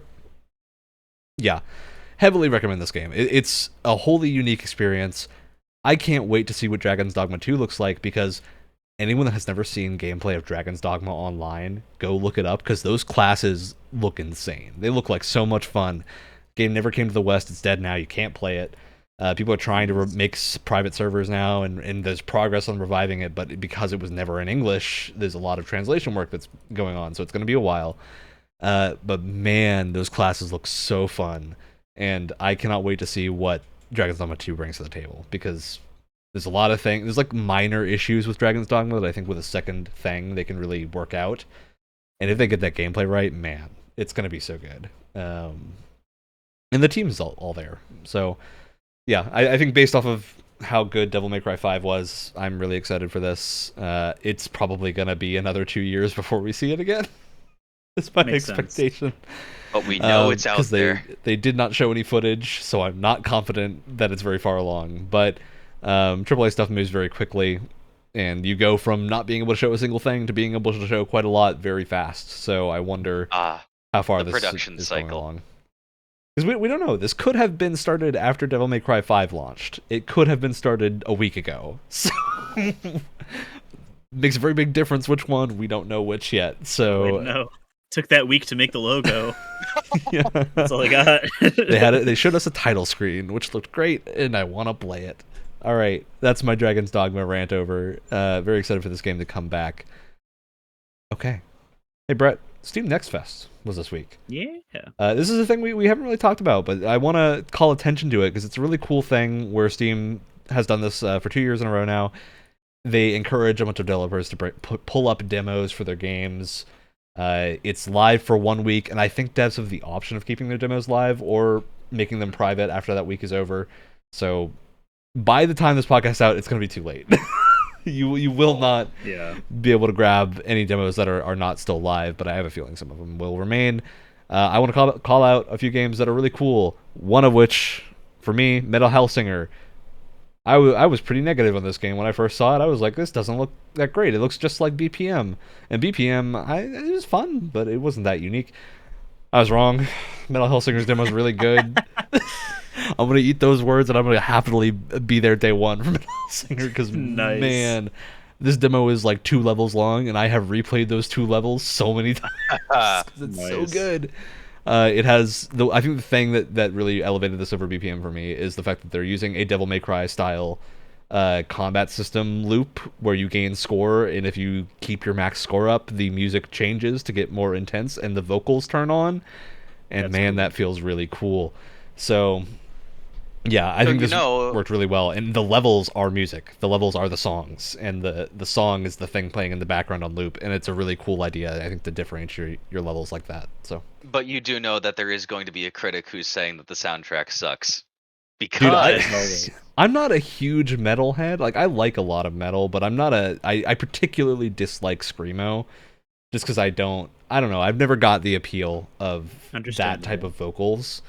This has some like loose screamo, but it's also got some like proper banging vocals in there. It seems like it's going to hit a lot of different styles, which I'm excited about. So, I'm hearty of the recommendation. mind where I can acknowledge that the soundtrack for Doom is good, but I don't like it. Man, I'm with you, Alex. I'm with you. I like the soundtrack to Doom. I wouldn't listen to it in my free time, but I like it with Doom as a pairing. You know, it fits for Doom. It's like wine tasting. as if I've ever been to a wine tasting. But no, I know exactly what you mean, and I haven't been to one either. All right, Brett. Talk about your demos you got here. I got some demos. I think at least like 2 of these are not from Steam Next Fest, but you can still download them. Hey, I want to include them. It's because I do this every so often. If Steam Next Fest is only 2 years old, then I have to have done this more often, because every so often I will just go on Steam. They have 3. Like little like they do have genre specific little mini sale fest things like this sometimes though. And every so often I'll just like gather like publishers will do this pretty often too, where you'll see a publisher have a similar thing. Yeah, and I'll just gather like a bunch of demos, and over the next few like months, just play them whenever I get bored with the bigger games that I'm currently playing. So I've gotten to 3 that are all horror games. I've played some more, but these are the ones that stood out to me, in that I at least had like things to say about them. Yeah, and I'll start with one that I don't think worked. I think it broke, but it was funny because I forget if I talked about this before. I probably have on like a Halloween episode or something, or before that. But I am very I don't want to say bad when it comes to horror. Like, I enjoy horror, but I get scared like super easily. Like if your game has even like an okay atmosphere and knows what it's doing, I am there and I am terrified and I want to leave. Playing PT with friends for the one time that I had the controller in my hand for maybe under 2 minutes, and I could not handle it. I had to be like, someone else take this right now. I am gonna freak out, and I'm gonna throw this across the room the second that someone pops up on the screen. I'm gonna go absolutely insane. Don't you Freddy freak out on me, Brett. Yeah. But Holowsk 1999 3D had a demo, and this literally just looks like Polish Silent Hill in first person, which, you know, there's nothing wrong with that. That's a combination that's been suspiciously done before, which if I had a nickel for every time that happened, I'd only have 2 nickels, but it's weird It's that weird happened that's happened twice. twice. Yeah, Yeah. that happened twice. Hmm. But this one was interesting because the atmosphere just absolutely, totally bleak. Like the textures were super weird, like almost like warped PNGs, but on really low poly models. And it sounds terrible just like saying it, but it really works for a disorienting, like semi-realistic horror setting. Um, and there was one time where I was exploring the empty town and I peeked around a corner and there was a silhouette that was there for a split second that Mistake. disappeared, and it truly did get me to go, oh. But then after that, I don't think the demo worked anymore because things stopped happening, and I was just really scared for like 5 minutes, Maybe you and I just was saw like, all the things. maybe I was terrified for like 5 minutes, and I was like, I'm gonna leave before something else happens because I'm Get going out to while you still like can. exactly. However, the opposite happened with a game called Conscript, which has been in demo state for a while, I think. But I Yeah. finally got around to playing it, and this demo was like a solid 2 hours. This is really good. I would recommend just picking up the demo. I don't know if it's actually going to be the start of the game or not, but if you like World War I and the grittiness of war, and you like survival horror, and you thought you'd never see those two things together, well, you can now eat your words, you madman, because that specific combination exists, and it is Excellent. really, really good so far. Oh, Um, this pixel art. it's styled to look like it could have come out on like a PS1 or something like that because everything is very lo-fi and kind of blurry on purpose, and like all the sounds are super just like bit crushed and stuff, but like they've got the setting down. I don't know if it's zombies or not, or if they just make the World War I Germans sound like garbled monsters just to make you more scared of them. It's really weird, but there's just like there's a certain amount of little like twists to the setting that push it over the edge from being historically accurate to being a little bit fantasy in a way that really works for this. It makes the Well, look, trenches really scary. The survival horror like aspects of the game are really, really demanding, I feel like there's but they're also also really some satisfying. some interesting point and click aspects to this, like a point and click. Yes. Oh, Yeah, I was Yeah, it looks really playing, cool. I think I played this on controller, but, like, shooting and stuff just because of, like, the perspective. This is what I was talking about when, we mentioned how Alien could do a really good top-down horror style game. This is basically what I was thinking of. hmm, And it almost fits, like, you're trapped in a very the trenches. claustrophobic environment in the trenches. Yeah, it would be like the Nostromo or something like that. Looks really interesting. I don't know, something for the future, but I highly recommend that. I think we have a date for that. I feel like it might be later this year, but I could be mixing it up with something else. Either way, I would. this is this one I'm gonna hop on like absolutely on release. This game alone made me be like, okay, I need to go and play some older survival It's horror listed games as coming because soon, so okay, never mind. probably first half of 2023 is what I would assume that means. Yeah. That must be the date I was thinking of was probably for the last one, which is Signalis, which is a part of this Steam Next Fest for sure because it Yep. keeps showing up on my front page over and over. This game is like visually the most Brett game I've seen in a while. You got your low poly, crunchy pixel art Yeah, in like a I'm yoinking this demo. yeah, Looks dude, solid. it was really good. You got your like retro future, alien Star Wars esque looking technology, but in like a low poly, pixelated Kind of reminds me VHS of color aesthetic. Anno Mutation. Yes, it does, which I still have yet to play that. But it's it's weird because Silent Hill and Silent Hill 2 especially comes out, and everyone since then is like, how do we do this emotional, personal, like psychological storytelling in a horror game? And like for as many like hits there are, there's a million more misses. And it's really hard to get something like that right if you're not like an expert writer who has like really good ideas on how to do those like again like atmosphere and world building and stuff. This game in within like a 30-minute demo, I can already tell you it just friggin' nails it. I like the pacing of combat and stuff is just like, yeah, I don't want to fight anything because they're terrifying. Uh and exploration is fun. Uh, the way that like certain text logs are written is just like it's full of world building. I think Alex, you'd probably love this just because of It how chock full the world building it is. looks It's kind of beautiful. crazy. Yeah, Looks visually You know too, what? it's great. really impressive. This this also reminds me of something that I wanted to talk about, but I didn't put on the list. So we'll save it for then. Hey, we'll talk about more of these Um, next week probably. I think because We I should, I have yeah. a ton of demos downloaded. I have only gotten to play about 3 of them. So we might talk more about these next time if we have time. We should. yeah.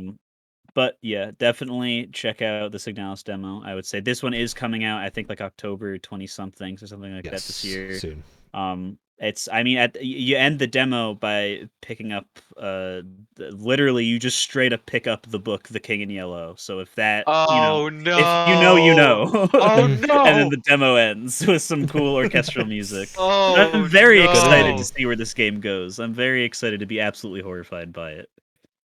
Yeah, I had to deal with the King in yellow and Delta Green today. looks Mhm. great. All Oh. right. Never ends. Let me double check and make sure there's no other demos that I wanted to mention. I did want to mention. I already mentioned I played Angerfoot. Okay, we're good. Moving on to the last things I want to talk about. Alex, before we get to my thing, I see on here you have written Broken Edge VR sword fighting game or that Nerf thing. Yeah, yeah. The two other games that I wanted to talk about, besides the other, which I mean, I'll mention it briefly because I'm not going to go in too depth. Signalis reminded me that the Blade Runner game has a Oh remaster. yes. Hey, huh? That looks that's. That original game is very, very good. Oh, my mouse is Point and broken. click. You There can we go. neither point nor click. You cannot play the Blade Runner You can do game. neither at this I've moment. I have been edging is not the right word. I'm itching for some good point and click Yep. gameplay. Oh no! I Right. love So seeing Alex turn into a tomato. so on camera. the blood vessels in my face, they are exposed. Oh, I deep fry myself as a meme. Um Alright, so Broken Edge, the VR sword fighting game, looks very fun to play. If I could handle VR, I would really love to play it. Is Broken Edge the Um, name of this? yes, Okay. Broken Edge. The VR sword fighting game is my description there. All right. And I thought it's you were like. multiplayer. It's multiplayer. Like you can. Oh, this does look It's cool. yeah, This art style is yeah. great. And then there's the Nerf arena shooter game. Um, Yeah, I'm which I always thought, behind some Nerf. which I know I am too. But this reminded me of, you guys remember those tie-in serial games that you could Dex find Quest and online, stuff. right? Yeah. Yes. It feels like that. It feels I like, okay, miss let's those slap some games. branding on this. But and I thought it was VR at first, but everything is like, and it's not in third person. There are some shots that are, it felt, I was really unnerved by how the animations were handled. It's really stiff and annoying to look at. I love the description. But there's also like, in maybe not um maybe not satisfying parkour, but it looks like there's interesting parkour for sure. It looks like child-friendly Titanfall without the Titans. That's what I would say the movement looks like. Um and it's interesting, but there are so many things that make me really hesitant about it. Alex, this isn't the first Nerf arena shooter. What? There was one called Nerf Arena Blast in 1999. Oh my god. Wild. What? Love it. I love to see these wacky things when I'm looking up a game and find just that, hey, that game existed 20 years ago. This is Yeah. wild. There is another. All right. Hey, let's talk about Starfield. I just have like 2 things I want to say about Starfield because we talked about Starfield before and we got more information about Starfield and you can expect we're probably going to talk about Starfield again. Hello, company I apply to on a daily basis. At least Wyatt and I are God. very into Starfield. I'm sure Alex might be getting more into it as well. So I am a little bit even. yeah, I want to make a few clarifications because Todd Howard did an interview after they showed the game off, confirmed no seamless flight between planet and space. Probably Fine. can't fly on the planet. I expect that. I'm fine with that. Do you think there are going to be certain drop zones where it shows you, like, because we had that animation of the ship landing? Do you think there are going to be certain I have a landing feeling zones for? it's going to set like a randomized landing zone when you're. I have a feeling like settlements in the handcrafted areas will have a specific landing point. And then everything else is going to be it will find an appropriate landing spot near wherever you clicked essentially. Oh. That's my expectation. I wonder it might work differently. It might be something else. I guess we'll see because we don't know what the procedural generation entails. We know they're using procedural generation for a lot of these planets. In the way it was Over essentially 1,000. laid out is that there will probably be a much smaller number than the 1,000 will be the primary locations of the game. They're going to be the things you do missions on, the things that have hubs of civilization. A bunch of those planets are going to be stuff like gas giants and whatnot that are probably not visitable in the traditional sense. I do wonder, on planets that are not handcrafted, are we going to have like random points of interest? Are we going to have the No Man's Sky type random like settlements and whatnot? I wonder about that. I'm not sure because the thing to keep in mind, Starfield is set, I want to say, between 200 and 300 years in the future, so not hyper advanced. We're not looking at like huge colonization efforts across the galaxy. We're looking at a much smaller set of things. So yeah, I'm fine with that. Just past post-colonization. Yeah.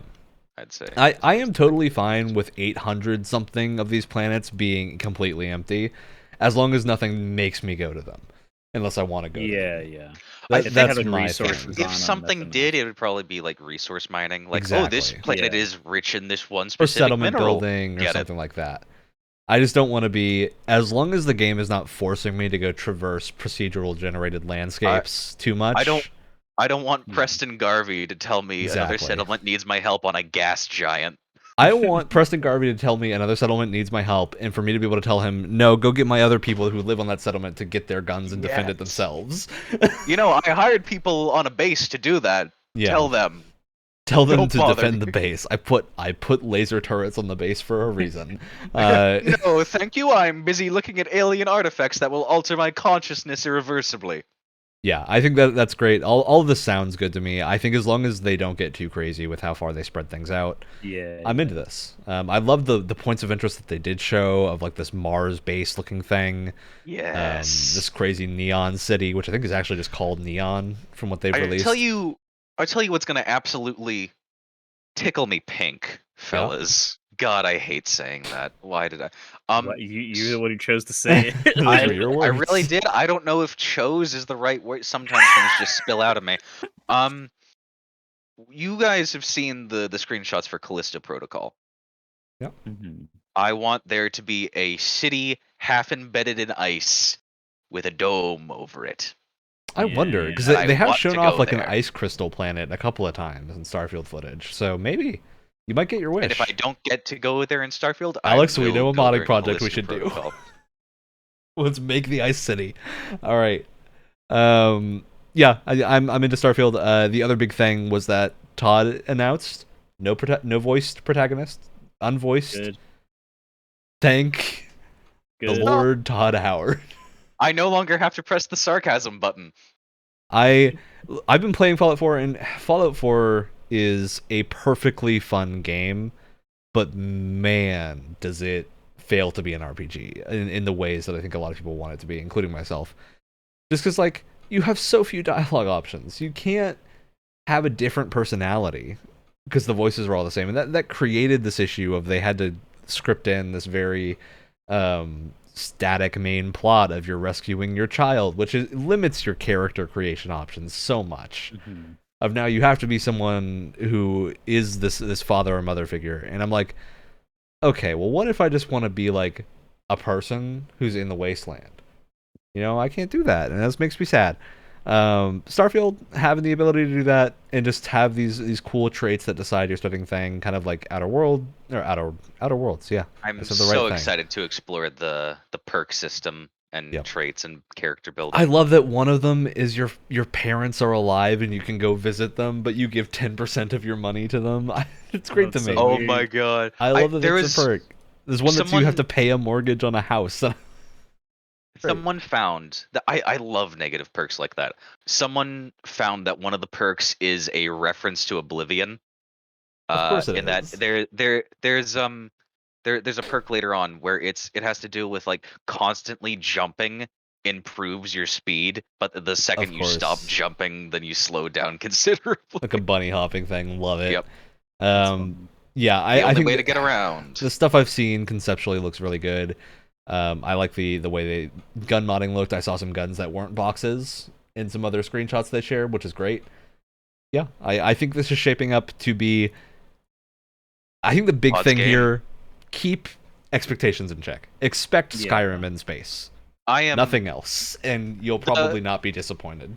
I am trying my absolute hardest, and Brett, please check me on this if it ever gets past it. Oh, I will be the one to do it. I am the most great. I Yeah, am you're a hype checker. don't At least for don't this. don't Yep. let me get as excited as I did for Cyberpunk. Listen, this looks like. I mean, it sold me on it. This looks like it's going to be a fun video game.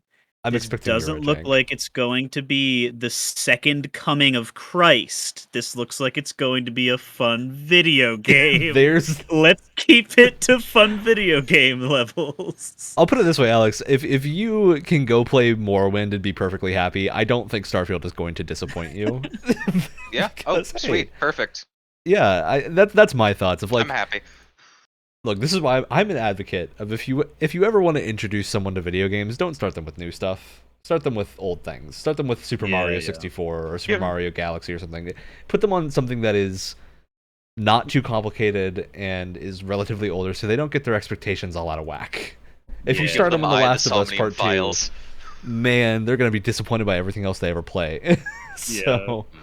Yeah, I think it's important to set expectations. But yeah, I like what I'm seeing. I like everything they're saying about it. It seems like Bethesda has learned a lot. And I see a lot of people going on the trail of Bethesda has had a lot of failures, and I don't necessarily agree. I think Fallout 76 is. But Fallout 4, though you may not like it, was a huge success. Yeah. And I think I think the failure attitude that people have is less towards the actual games themselves, but just the way that Todd talks about them. Yes, Todd and was the able to amount really- of time. It has been Yes. a long time. I cannot recall a AAA developer who has never once overpromised something. Yeah. Yeah. Well, I mean, it happens because the reality is when you're making a game, and I mean, we have all made at least indie level games, and we know There are things that You you talk will about that say end up being stretch things- goals, and it's like, oh, whoops, didn't get to that. you'll say a thing and then realize a week later that thing super crazy out of scope. Can't do it for whatever we can't reason. do that. Look, we wanted to have a moving turtle planet. We can't do that. you kidding me? The creation myth, it's an elephant on a turtle on a bison. I'm talking about Tom, Alex. Well, that was our project, remember? Oh. We were gonna have we were yeah, like at that's one right. point we were gonna have the turtle be like a thing you could see in the distance. I miss Tom. Crazy idea that of course there was no way we could do that in like a 3-month time frame. It's not real. I still have those hallway assets on a file on my desktop. Yep. Good project, Oasis. That's our general outline of Starfield. Looks fun. Moving on to the last showcase I wanted to talk about, which is the Final Fantasy 25th anniversary thing that they did for FF7. Just to these announcements, everyone's already seen it by now. FF7 Remake Part 2, which is called Rebirth. It's going to be a 3-part trilogy. Rebirth is coming out next year. So we're not in 2024, we're in 2023 for that game, which is very exciting. We are also getting wildly a Crisis Core reunion remake. Wacky. This is one of the wackiest things I've seen. It makes a lot of sense because they're putting a lot of importance on Crisis Core, and you can't play it. There is no way to play that game right now. And if there was, I don't know that I would recommend it because it has not aged super well. So I'm really excited to see this remake because I think it's going to fix a lot of the issues that it had, which are just like controls and having it be good looking in some degree. I don't think it's going to fix everything because they showed the dialogue. The dialogue looks exactly the same, and it's very campy. Hey, that might add to it. Yeah, I think that adds you to can't escape Crisis it Core. with Nomura at the end of the day. Yep, I think they also showed Dirge of Cerberus, not in the thing, but they had it in the title lineup, which means I'm expecting a Dirge of Cerberus remake to come out at some point, which has me incredibly excited because I want to see what that game looks like if they remake it. Exactly. Yeah, I think this is super interesting because we also got a lot of confirmation, huge spoilers for FF7 Part 1. Massive spoilers for original FF7. They just talked about these things in the trailer to Rebirth. They were just like, hey, you thought I was dead? Guess what? This isn't the same universe. All right. Okay. Yeah, this is... Go watch Maximilian Dudes. He did a huge spoiler cast after he played Remake Part 1, where he just kind of went into all his crazy theories. They're all true. Oh, That's God. the direction they're going. He predicted everything. Which... Yeah, go watch that if you want a huge breakdown of where he thinks it's going to go, and I think he's probably right. Because, hey, if you know a character's going to die way in advance because the game came out 25 years ago, and it is like the biggest gaming spoiler, the way to make people feel it again is to put the seed of doubt that it won't happen. Then it can still happen and they'll feel just as bad. Or if you have a good idea and can go do something else crazy, go do that. Either way, you've created a new story that's way more interesting than just doing the same thing again. So I'm super into this. I'm very excited to see where this goes. Yeah. I think this is super interesting to see. I just hope I hope it releases on time. Man. 5 years later. I would like to not be 30 by the time the third part comes out. And at this point, terrifying. That may not be the case. That is terrifying. I think if they follow this release schedule, I will be 30. That's like... That can't happen. Out. That's like, I don't depressing. Like that. Yeah. I really am interested in these games. I hope they're good. In fact, I don't even hope they're good. I hope they are fulfilling the legacy of a Nomura Final Fantasy game, which could be terrible. Oh no, that's not a compliment.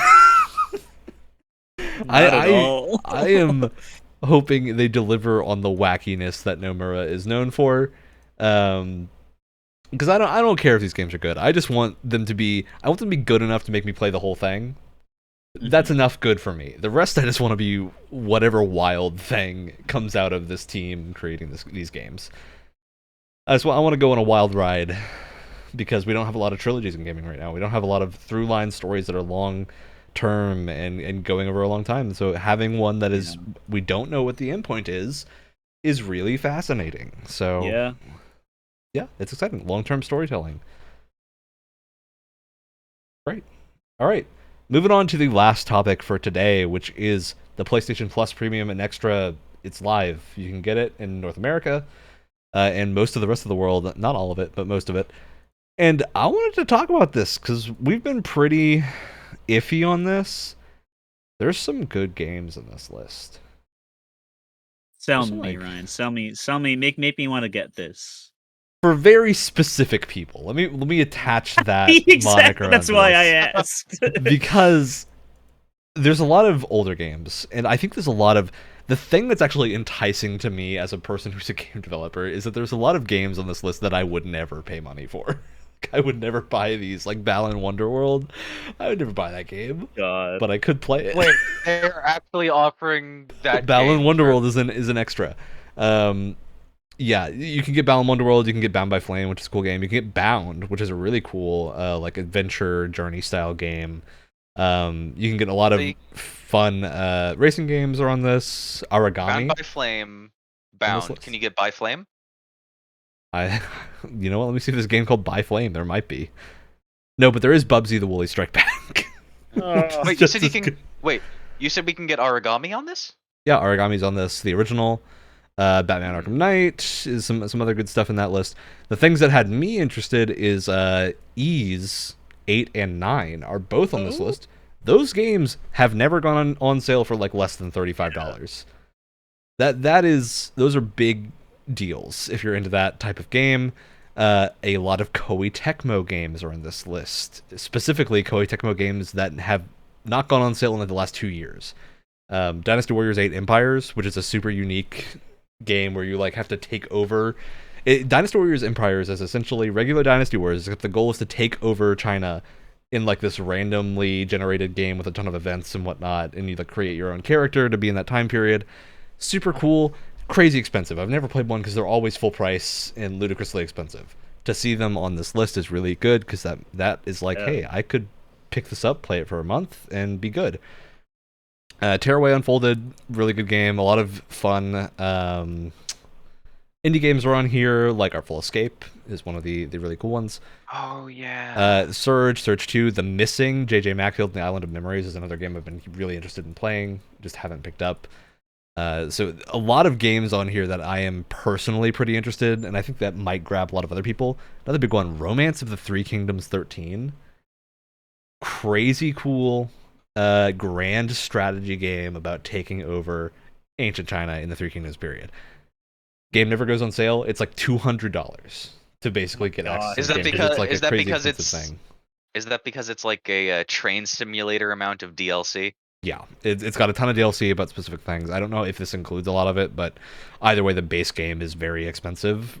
Regardless, it never goes on sale. So excited to see that. Yeah, No Straight Roads is on this. A lot of NBA games if you're in NBA. Yeah, just a lot of like random things that I think might have a lot of people interested.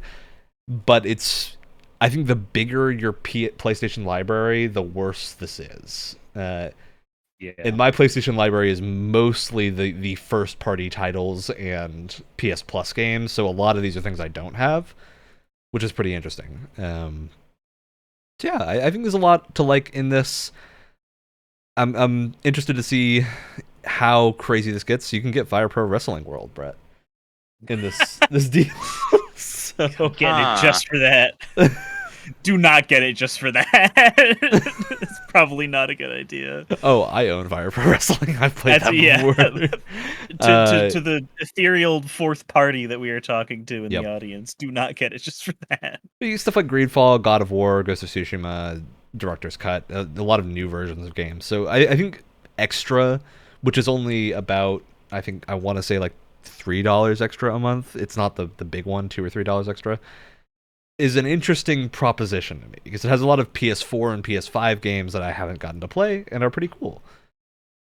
And then we get to Premium. Yeah.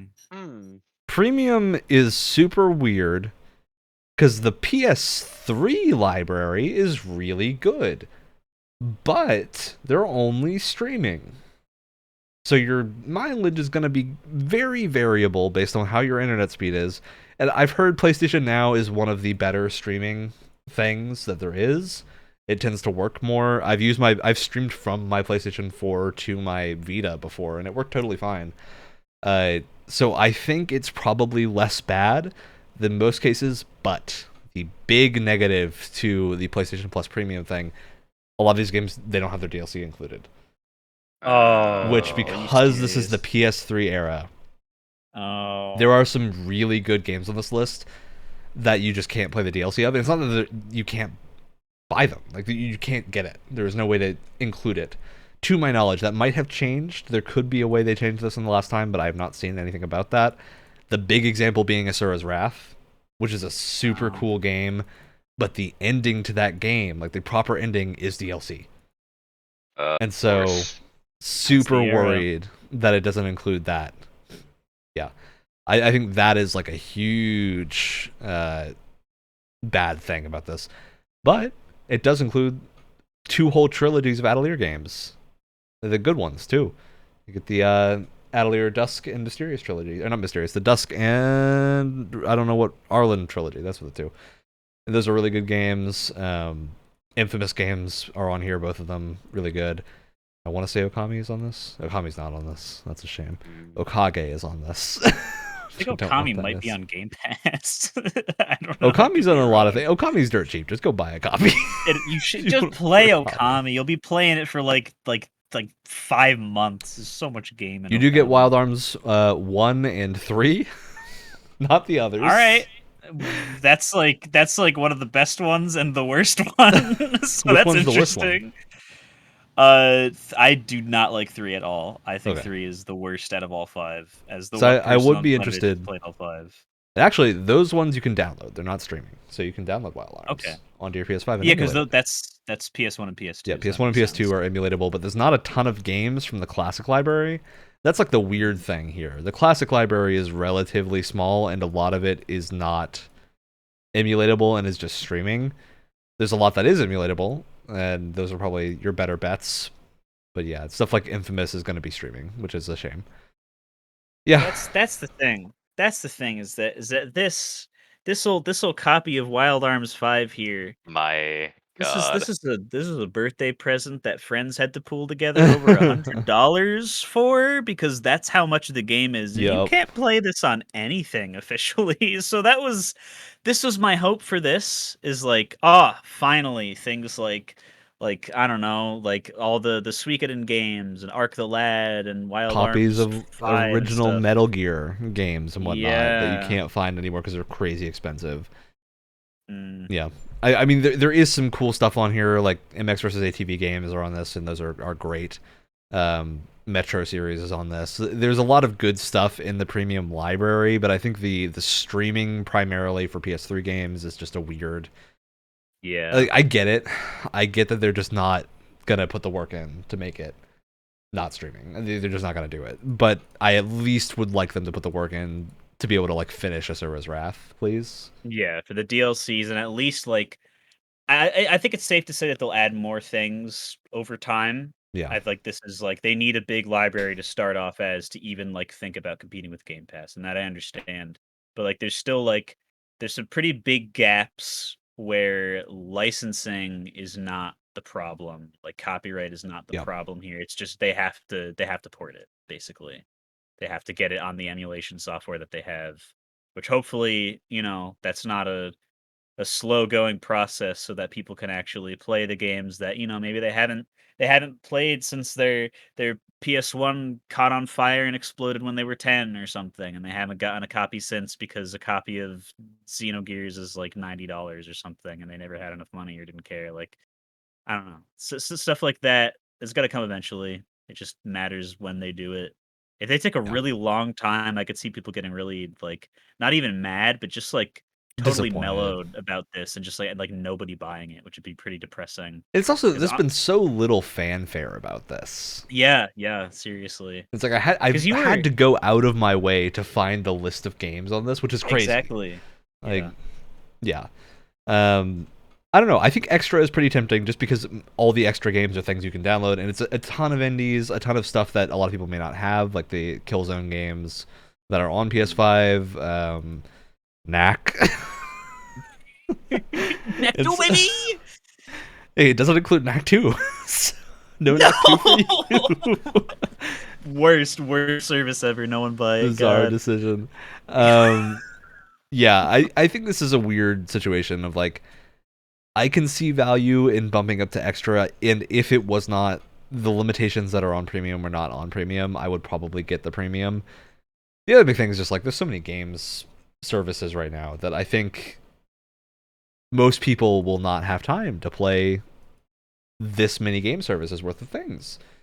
Yeah. Because Game Pass includes EA Play on PC and on Ultimate. So I think a lot of people are probably good with that. So I'm curious to see how this is going to do. I hope they bump it up with some better stuff. The only reason that I might be hopping on to the premium tier is it includes a little known game. Wait, is this on the regular? Is this just on what does it have? A game called Bladestorm Nightmare and Bladestorm: The 100 Years War. These are Koei Tecmo produced games that came out. They're by the Dynasty Warriors devs. They came out like 10 years ago, and they are set in the 100 Years' War in England, between England and France. And you run around with like these massive groups of troops and like Pikmin style pickup troops and whatnot. It's wild. They're crazy games. They're not super good, but they're really unique. And I think that's where I stand on a lot of these games that are included in this. Is they're not super good, but they're really unique, and they're things that I would like to be able to play because there's no way to play them. So I don't know. I might bite the bullet and pay the like 20 something bucks to upgrade my existing PS Plus to it for the rest of the year, but I don't know. It's a hard sell either way. So yeah, I just think it's a curious list, and it is not the competitor to Game Pass that a lot of people thought, but I do think it has a better selection, at least on the PS4 and PS5, than we would have believed a few years ago. So all right. That's it. That's what I got. Means it's time for shoutouts. We got to the end. Who's ready? Who's got one? I have one. Go for it, Alex. It's a negative shout out. Oh no. Well, it's more a call out. Yeah. Shout out to Autodesk being the worst fucking program provider for trying to renew your subscription to literally anything. They gave nightmare. 2 days ago on the 17th, they sent me an email saying, "Hey, your subscription is running out in 30 days. Think about renewing it in that time." On the 18th, I got a big pop-up window warning when I opened Maya saying that my subscription ends in 1 day. Oh boy. I love these discrepancies. I love their non-existent customer service. Which you'd really think with them being like $800 programs, they would have. $800 programs. If I want to get not the student version of Maya, it's $1,800. Yep. Which is frankly criminal for the industry standard. Hi. Just download Do better. Blender. Learn Blender. It's a good experience. I have started to learn Blender. And thankfully they do have an industry standard control setup, but I'm still getting used to it. But I'm actually a lot of AAA studios are using Blender now. I know Ubisoft switched over to Blender. Trying to make the switch because it will help me in the long run. All right, I'm gonna take the next shout out because Steam Nextfest. You know, a lot of the time, a lot of these indie games are not super in my interest. I still download demos. Occasionally, I find something that is so specific, so important, just to signal boost out there. One of those being WrestleQuest, which has a downloadable demo. Is this like almost the Roblox person-looking wrestle game? This is the pixel art. It reminds me most of Dodgeball Academia as of right now. Oh, wrestling game with the inspired by real wrestlers. Oh my god! Never mind. It's not inspired by it. It just says Macho Man Randy Savage. Okay. WrestleQuest. WrestleQuest. Download the demo today before it goes away, and we'll probably talk about this next week because I haven't played it yet. But man, do I want to! So yeah. Jeez. Wow. Game looks wild. This is so hyper specific to my interests of JRPGs and weird wrestling things that I just have to play. Saw you. All right, Brett, what you got? Can you top WrestleQuest? No, I cannot. I cannot top WrestleQuest. I can only hope to slowly undermine it from below. Yep. This was a demo that I got last year and played last year, but the full game came out like a couple days ago, and I bought it because the demo was that good, and it was only $20. Wow. Dread Delusion is a fun little first-person wacky little pink time. I was about to tell you about this game after the podcast in case you hadn't seen it. Well, you'll be happy to know that I'm already like 3 or 4 hours into it. This is one of those wonderful aesthetic games. But they do it well. They're not like that. There's that one like Dread XP has put out a bunch of really cool stuff before. This feels like it's getting dangerously close to Cruelty Squad for me. I could see that, but I love it.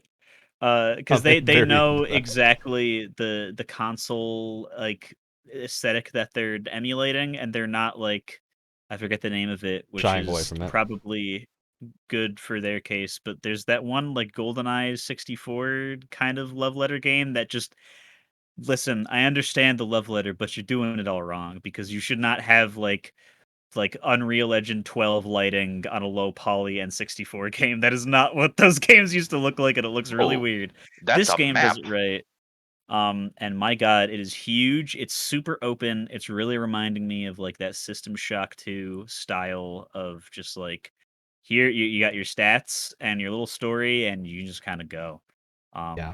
Yeah, I'm Super cool looking. very excited to see where this game's gonna go. All right. We'll see if it works now, but is the podcast over?